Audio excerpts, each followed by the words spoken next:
Good morning, everyone. It is so wonderful to see you all here. Welcome to Mountain Vista Unitarian Universalist Church on a lovely Sunday morning in September. It is so nice here in Tucson, now that it's starting to cool off just a little bit. Alex and I went to the Arizona Symphonic Winds concert at Udall Park last night, and by the end it was 75 degrees and I was feeling chilly. So, hope, relief is in sight. I'm Chris Tackett, I'm your music director here this morning. Robin Bausell is our pastoral associate, and we are incredibly pleased to welcome Reverend Inge Detweiler, the minister down at Borderlands UU. Our own settled minister, the Reverend Matthew Foncreri, is off at another Baja 4 church this morning. We are engaging in our approximately every other month's PulpitPalooza. So we are pleased and proud to welcome Reverend Inge to be here with us. I also want to say a huge thank you, as always, to all the people who help to put on these services. Our tech crew in the back, Lee, Chuck, and Alex today. Thanks to Joel and the hospitality crew, who always puts out such a lovely spread for us after the service. And I want to say a special good morning to everybody watching us online, watching us either live this morning or via YouTube later. No matter where you are, when you are, we're glad you're with us. And that's a good reminder to take a second, double check, silence your cell phones. Please, please, please take a second and double check. Like I said, since Robin and I are in charge this morning, we're playing with things a little tiny bit. We're reorganizing a couple of things. And normally we do these at the end, but we're going to try doing announcements at the beginning. Also, all of our announcements, thanks to the great work of Tay Safehaven, our engagement coordinator, our new engagement coordinator for the last couple of months, they've been putting all of our announcements on the screens, both here and out in the Oasis, so that you can, at this coffee hour, take a moment, watch it for a moment, and it will catch you up on all of our announcements as well.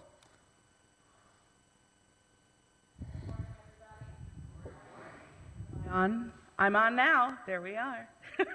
Hi, everyone. It is wonderful to be back up here. I know you can believe your eyes. I'm actually standing here. A couple announcements as we're going to start with. We do have a few.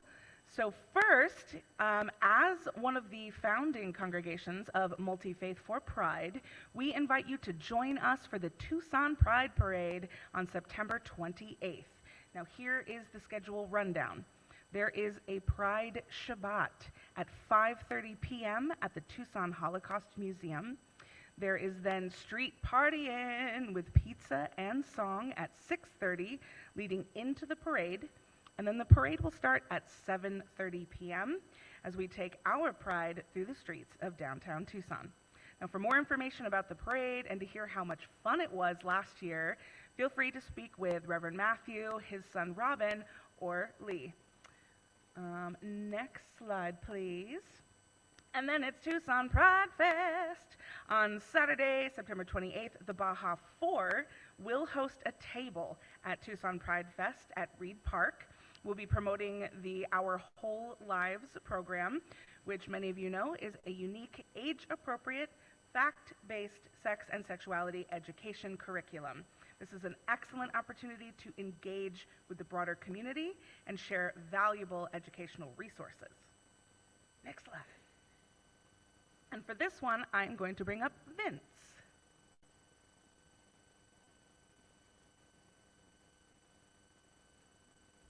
Hi, if you don't know, I'm Vince Pulowski, and it's wobbling. I'm facilitating, one of the co-facilitators with Tay, on this climate justice revival. What the heck is this about, you want to know? I'm sure. It's a revival.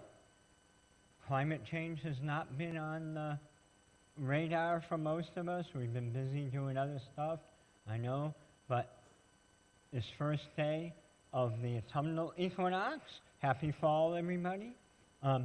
We're going to be starting to celebrate how and explain and share with each other how climate justice is reproductive justice, is racial justice, is economic justice, is LGBTQIA plus justice, and a whole list more. It's justice for everybody.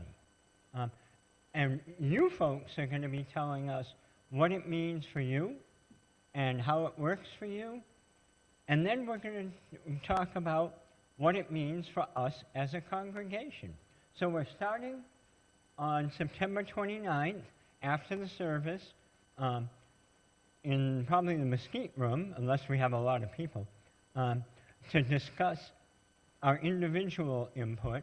And then on the 5th of October, we're going to do that again. So we're going to have 2 groups doing that in the morning, and then in the afternoon, we're all going to get together, both groups, after a nice, sustainable potluck, and we're going to bring it together and decide what kinds of things we might do as a congregation. And then after Matthew's service on the 6th, he's going to do a climate revival service. I think he's going to have a tent up here and everything. I'm serious, yeah. For those of you who know me, I'm never serious. Enjoy. And in the afternoon, we're going to actually decide what kinds of things we are going to do as a congregation. So be there or be square. Thanks. There, be square. Oh, right, there's this slide. I forgot about this one. Unfortunately, I don't know a lot about this, so Chris can tell you. The Creating Theology Together project is a work of all of the UU churches in Arizona, along with the UU churches in Las Vegas as well. We are taking a chance to examine what is it that we do actually believe, how do we create our own personal theology, and how do we create all that together. It's a wonderful, very intensive course over the course of the next year, and through October of 2024 through March of 2025, there's 3 in-person sessions, 6 online sessions. You can reach further information through the QR code there, and as well, all of these slides will be on rolling display here and in the Oasis afterwards. So please feel free to scan that and learn more about it. It's a wonderful, wonderful chance to deepen our own faith and deepen our own sense of what do we believe. As I always say, thank heaven for Chris. All right, one more slide. There we are. As Betty makes her way up to make this last announcement, a quick little interjected announcement. The cake that was made during last week's service will be available during coffee hour.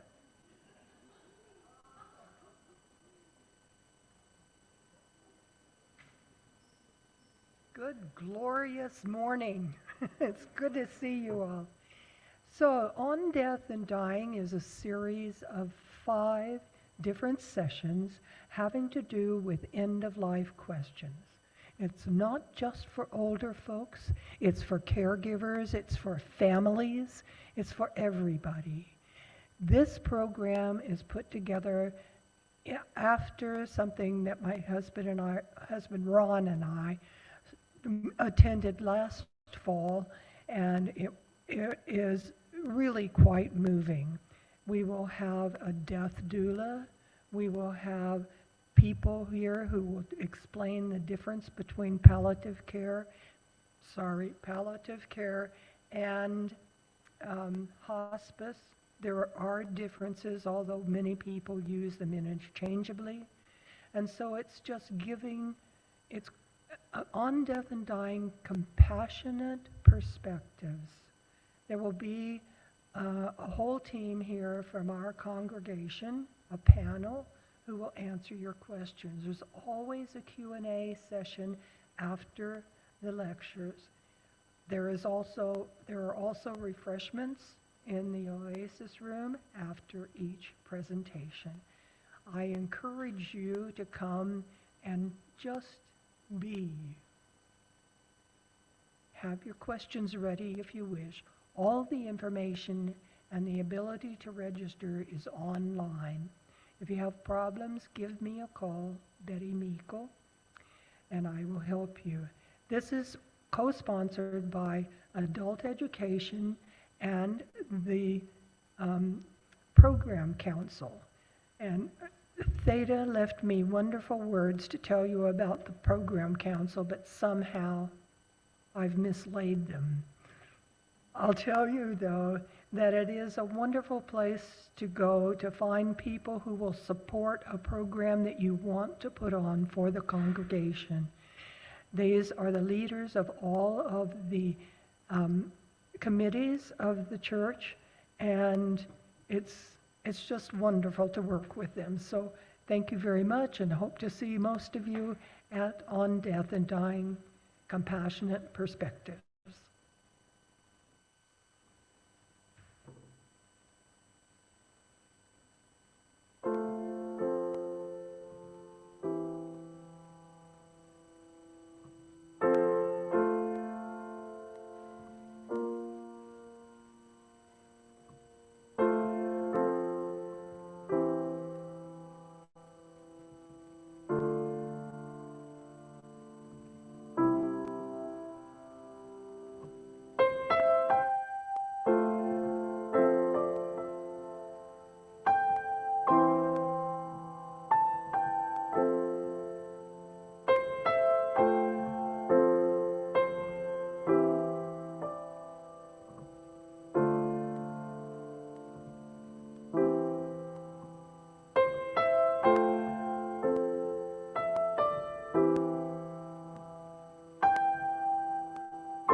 The chalice used in the First Unitarian Church of Omaha was made by local potter Thomas Hamilton, local to Omaha. It was inspired by the local landscapes of rivers and prairie, river glaze colors, edge plants and stones, birds, and the three rivers meeting in the cup. We honor this chalice as we light ours here today. With words by Sherry Woodbury in a piece called Alive in All Creation. Spark of the Spirit, cupped in earth's embrace, light of love, alive in all creation. As we kindle this flame, we rekindle our connection to the sacred web of life. As we invite Joel up, our wonderful song leader, I invite you to rise in body and spirit as you are able and join us in singing our first song this morning, number 79, No Number Tallies Nature Up.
It was on and I turned it off, but it's back on.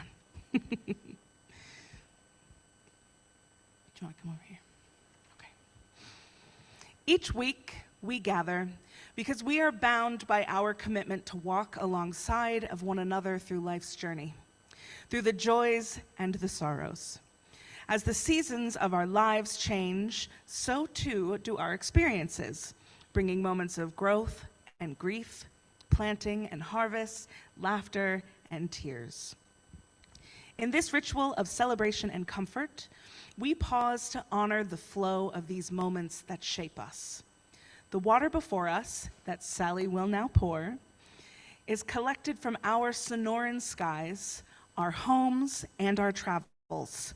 This water represents our congregation and our shared journey. Sally will now place stones into the water. The first stones are for the sorrows that are unnamed but are still deeply felt among us. The next are for the joys that exist quietly, known to some but unspoken here today. And finally, stones for the unspoken seasons of life, those transitions, losses, or triumphs that are yet to be shared. As we engage in this sacred act of dropping stones, may we be reminded of the natural rhythms that flow through all of life. The rise and the fall of the tides, the changing of the seasons, the cycles of growth and rest. Like the roots of trees entwined beneath the earth, may we feel supported by the strong and steady embrace of this congregation. Let us respond to the needs among us like the sun that nurtures new life and the rain that offers gentle comfort, celebrating together in times of joy and offering solace in times of sorrow. If you have joys and sorrows that you wish to be shared on your behalf, our pastoral care team, Sally, Tom, Silvana, Cheryl, Reverend Matthew, and Sylvia, they are here to listen. Cheryl, sorry. That was her fault. I blame Sally. We're here to listen, to celebrate, and to hold space for you, and with your permission, share it as a part of our community ritual. Thank you, Sally.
Good morning.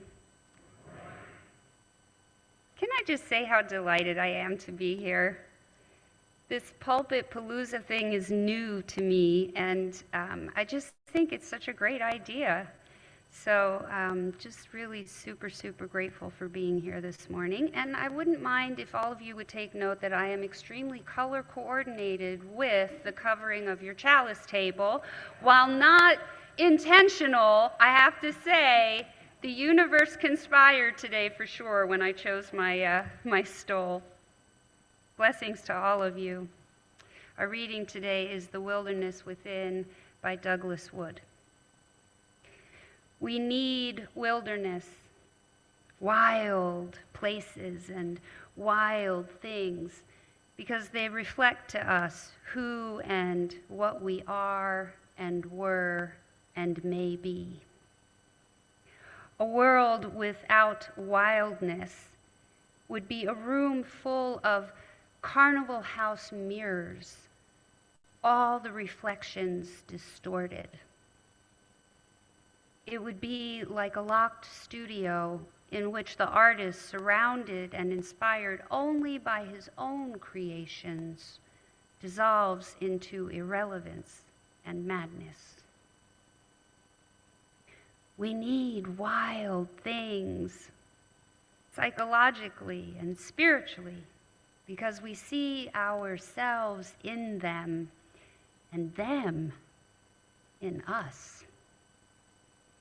When we enjoy a fragrant water lily blooming on some solitary waterway, what are we admiring but the blossom that blooms in our own heart? When we throw a once injured hawk into the sky, what are we celebrating but the freedom of our own spirit? When we marvel at the view from some high escarpment, what are we wondering at but the expanse of our own mind?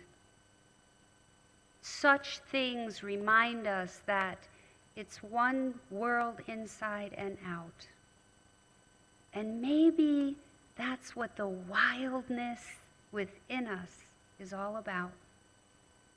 As John Muir, grandfather of the modern environmental movement, wrote, I went out for a walk and finally concluded to stay out until sundown. For going out, I found, was really going in. Perhaps our best hope for preserving the wild world and our earth as a whole lies in rediscovering the wildness in us.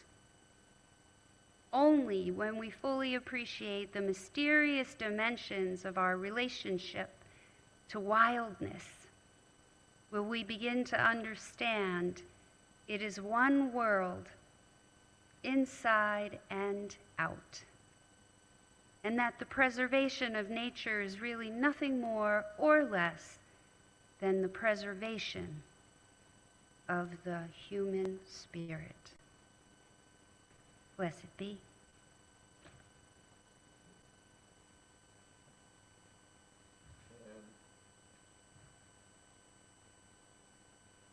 And what a great song hymn to follow it up with. Number 64 in the Gray Hymnals, words by Robert Frost and a beautiful tune by Cyril Taylor that's over 100 years old now. It wasn't when I first learned it, but time marches on. Oh, give us pleasure in the flowers today, a beautiful poem about stopping and taking moments to enjoy nature. We stand when we sing as we are able, so please.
Happy in the happy swarm dilating round our perfect trees, and make us happy in the darting bird that suddenly above the breezes heard. The meteor that was in with needle bill, and off a blossom in mid-air stand still. And this is love, and nothing else is love, the which it is reserved for God above, to sanctify to what far ends He will, but which it only needs that we fulfill.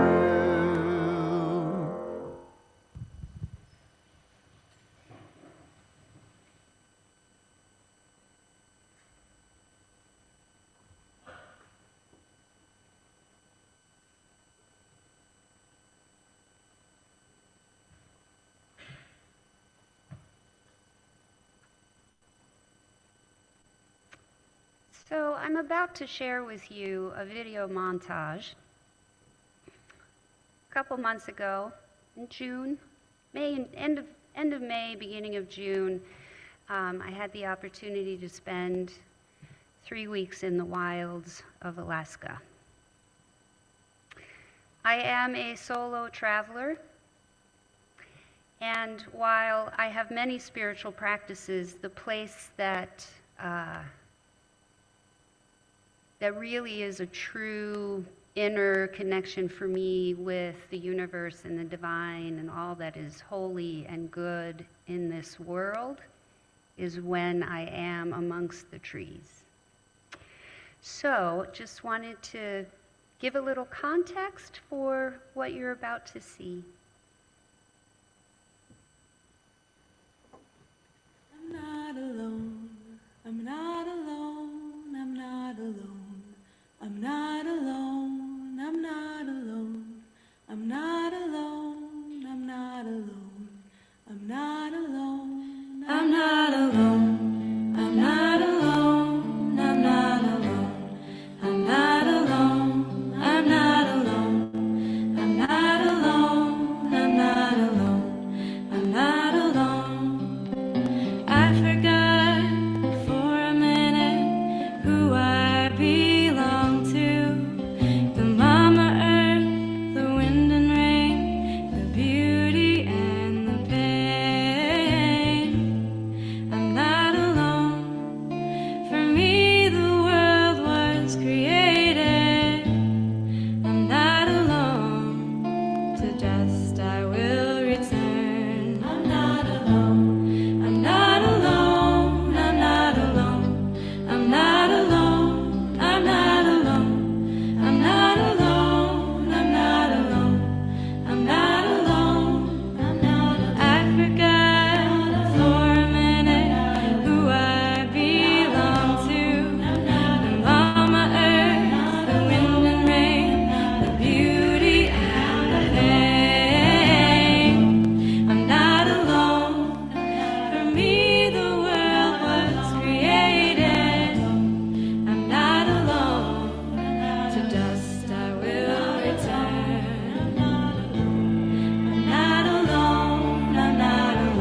So before we sink our hearts into wilderness spirit, I thought, I'm going to share this story.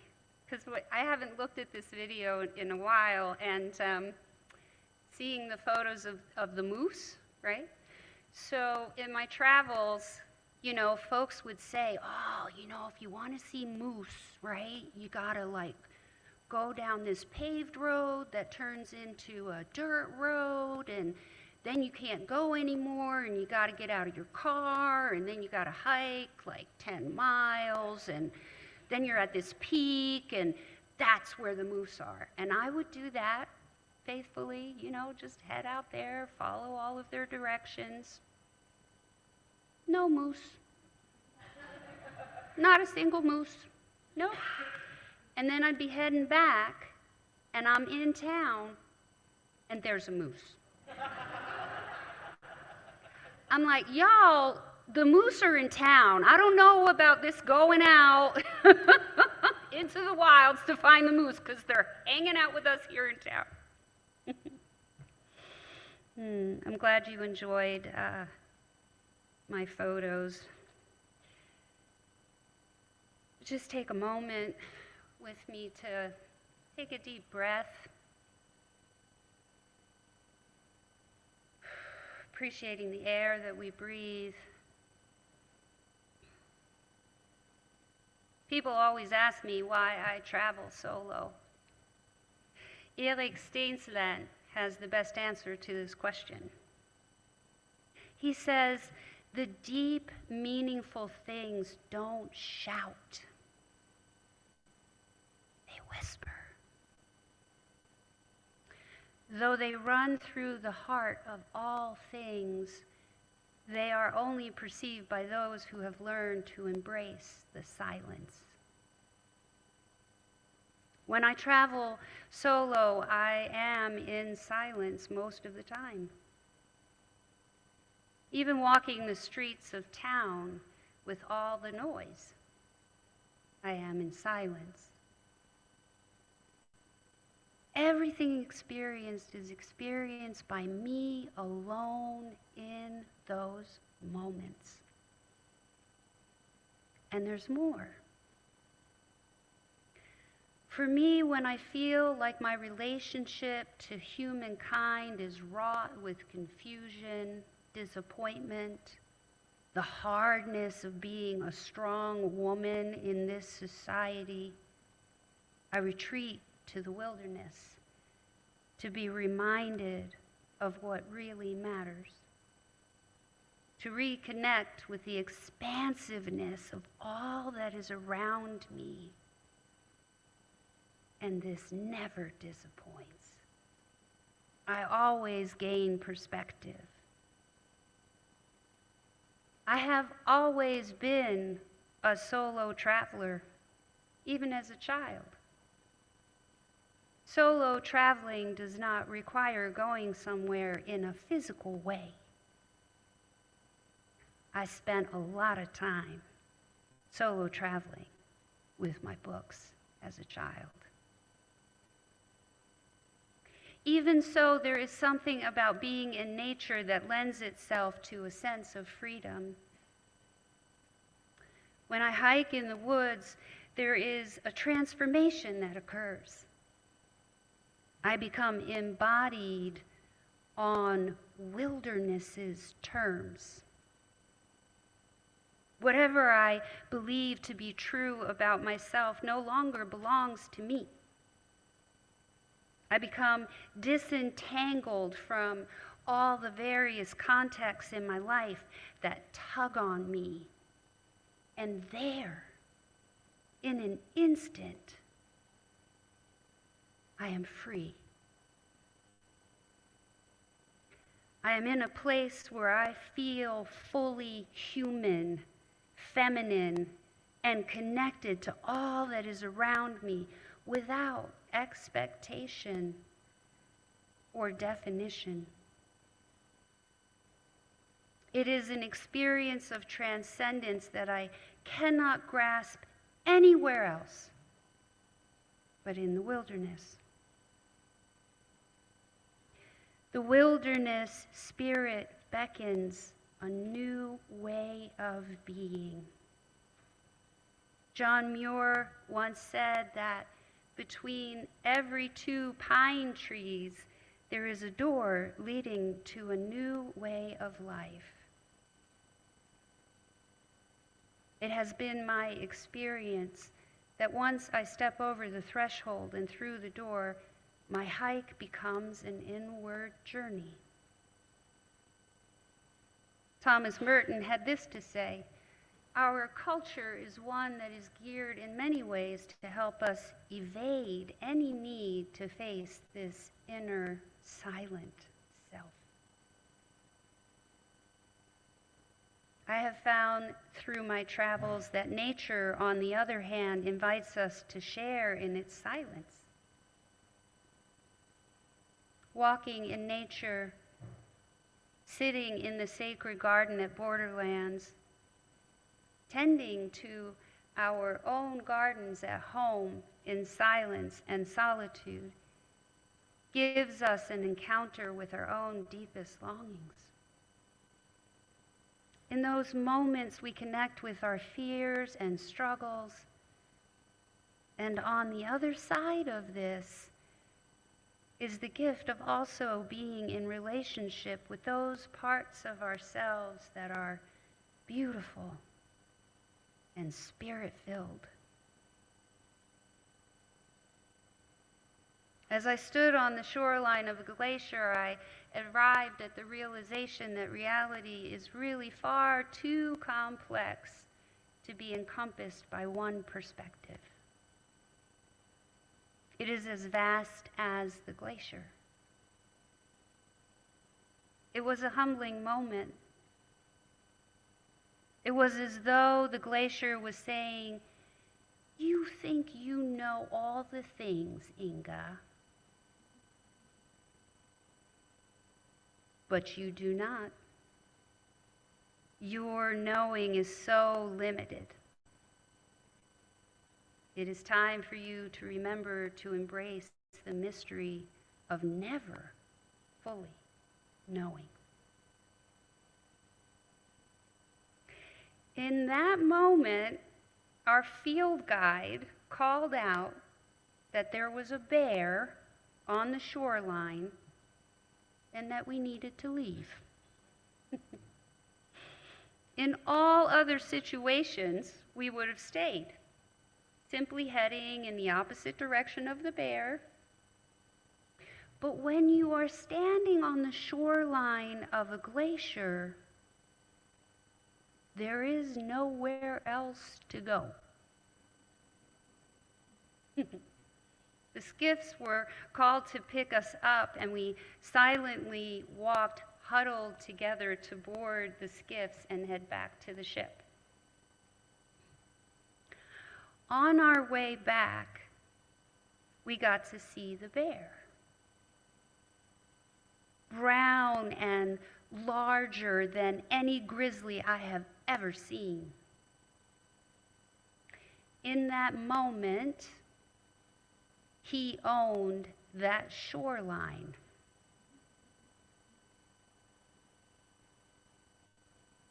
He owns every place he goes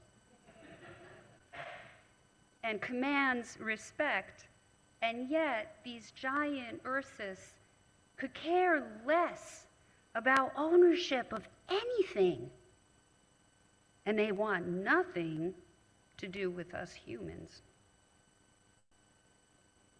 Embracing the mystery of never fully knowing is in part for me to practice letting go of my own agendas. The glacier is calving and the bear is on the shoreline. Nature is not to be reckoned with. She decides. The waterfalls, they seem to reach the sky and fall out of nowhere.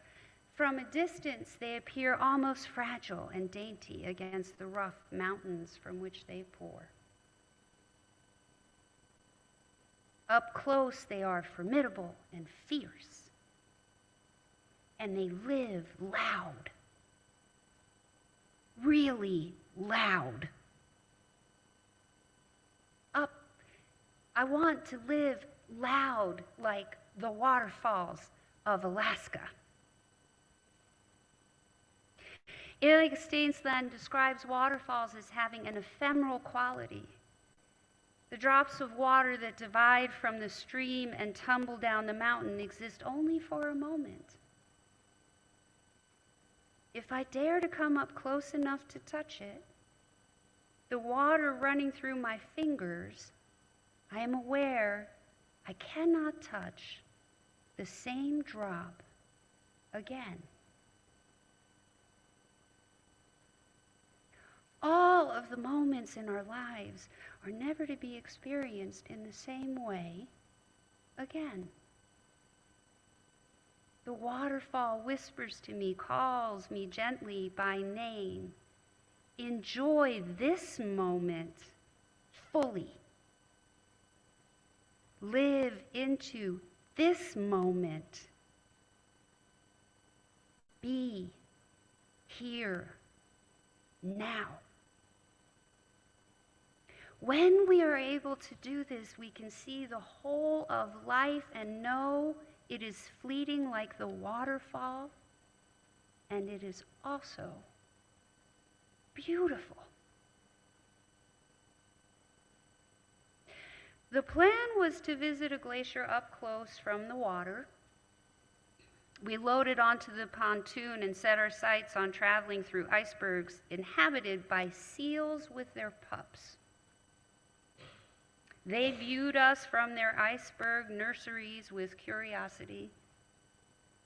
We arrived at the bottom of the glacier with cameras ready and backed off quickly as it calved, only to turn around and see that the wake from the calving called in all the floating icebergs.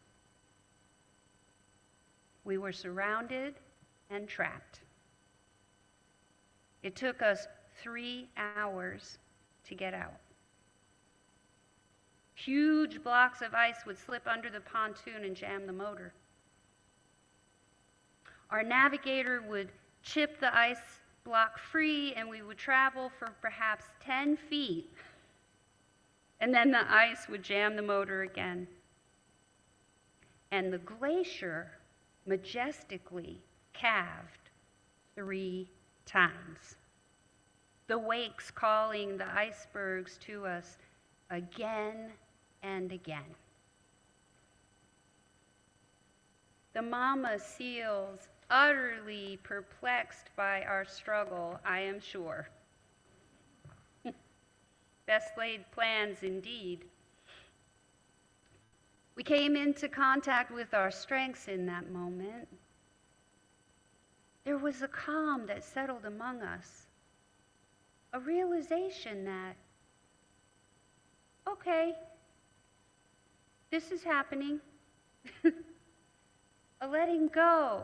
Nature was clear that day as she let us know she makes no room for no one. How many times in our lives do we encounter moments when life does not make room for our dreams, hopes, and desires? Can we say in those moments, okay, this is happening,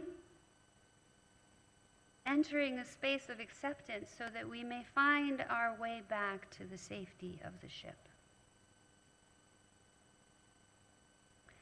The wilderness spirit is content. We rarely are.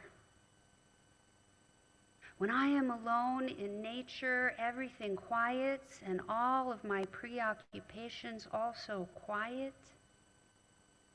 It's just me and the trees and the trail, the stream and the ocean, rustling leaves and gurgling water, the movements of the tide arriving and taking leave. The very nature of wilderness spirit slows us down with its whisper to listen, to the birds, to notice the rich apricot color of witch's butter growing on twigs, to feel the rays of the sun breaking through the density of the forest wall before you, the tiny chipmunk sitting happily on a fence, chewing on a pine cone almost her size, the eagle in the tree gathering branches for the nest he is building, the mysterious beauty of a crab's exoskeleton, purple mussel shells in tide pools, the passion of Iditarod dogs, saddened by the release of the harness and longing for that next run.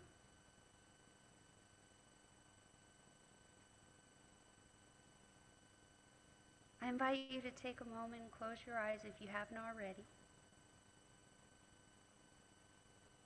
Place both feet on the floor. If you would, take a deep breath, breathing in from your nose, your chest rising with air down through your belly, and gently blow the air out like the whisper of the wilderness. Do that one more time.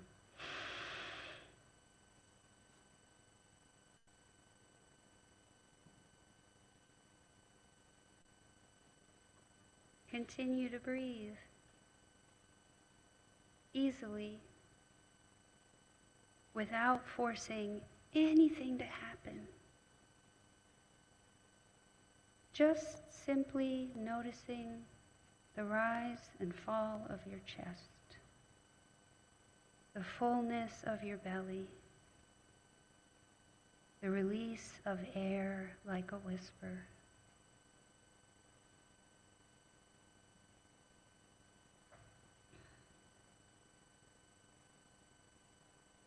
I invite you to picture a wilderness place, perhaps one you have visited.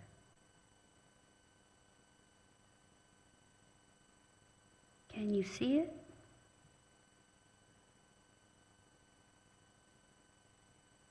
Hold it there,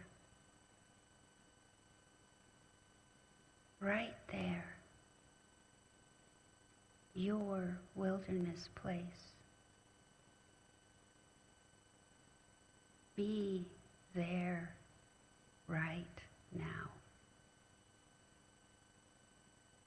And when thoughts, noises from the environment, or sensations in your body call you from your wilderness place, gently return in your mind's eye without forcing anything to happen.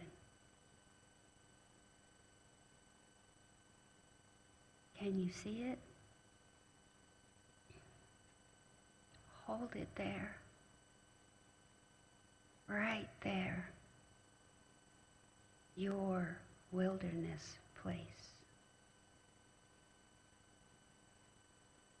Be there right now, softly, quietly. Do you hear it? Listen.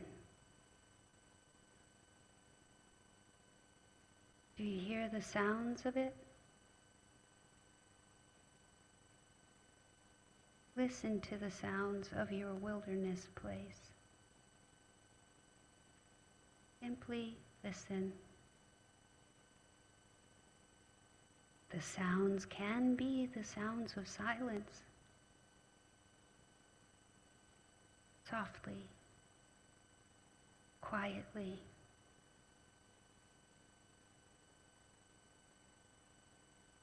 Allow the sounds to travel from your listening ears down to your heart, traveling easily. Let it rest there, the sounds of your wilderness place. Let the sounds fill your heart space,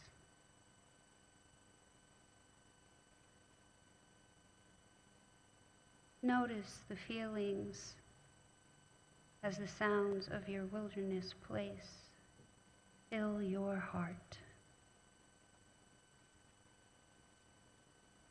Be the sound of your wilderness place.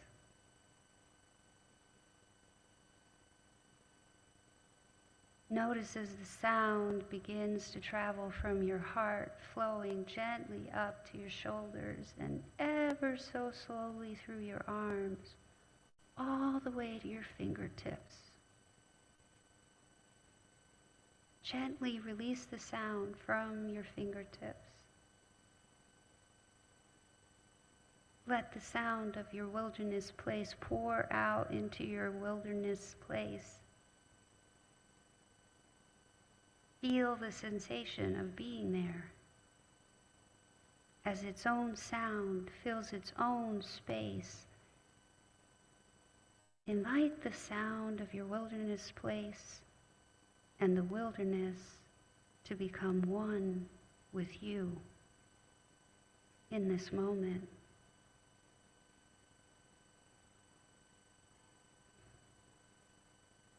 Let the sweet sound of your wilderness place warm your heart. Can you feel the warmth? Can you see it?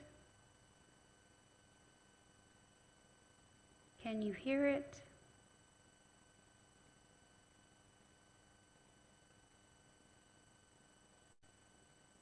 You are your wilderness place. There is no beginning, no ending between you and your wilderness place. Hold it now.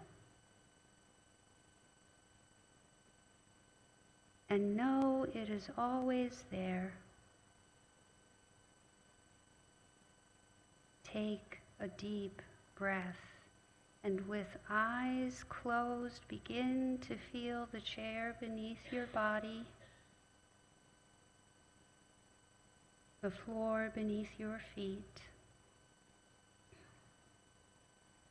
Slowly return to this place.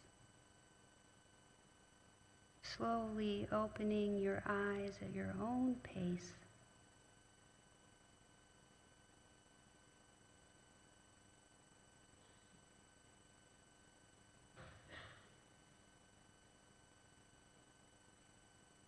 Welcome.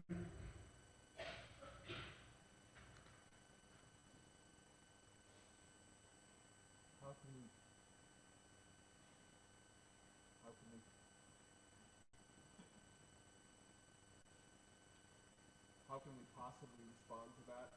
Oh, well, let me grab the other one then. It is?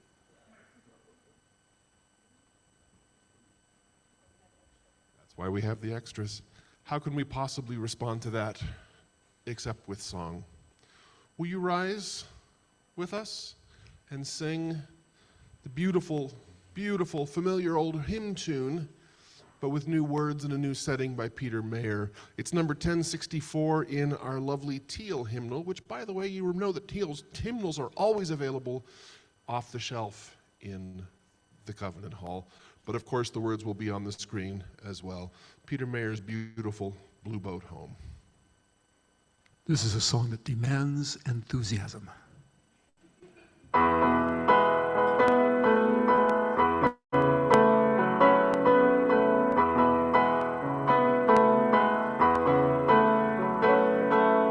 Though below me I feel no motion, standing on these mountains and plains, far away from the rolling ocean, still my dry land heart can say, I've been sailing all my life now, never harbor nor port have I known.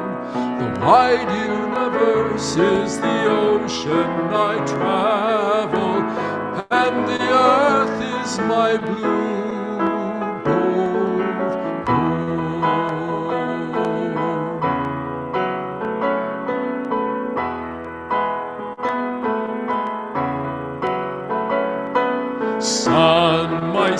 sail and moon, my rudder, as I ply the starry sea, leaning over the edge in wonder, casting questions into the deep, drifting in my life's companions. Are we kindred pilgrim souls, making our way through the lights of the heavens in our beautiful blue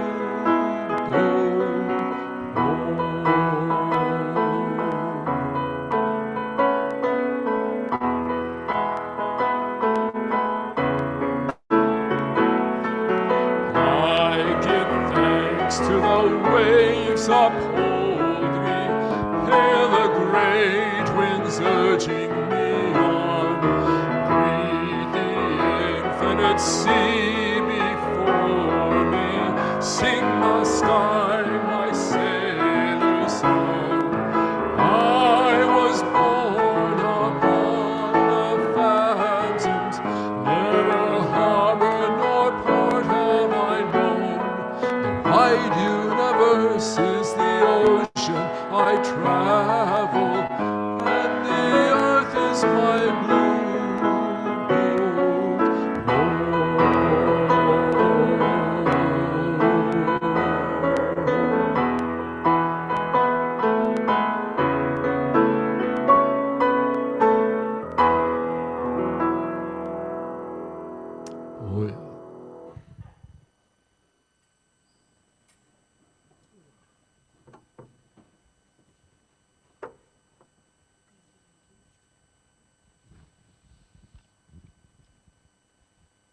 As you make your way out into the oasis, don't forget that our wooden bowl and our woven basket are available for your contributions.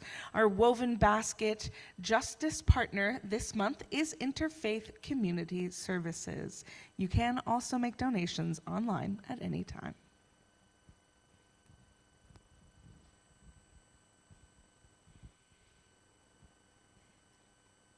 Be a branch of the tree of life.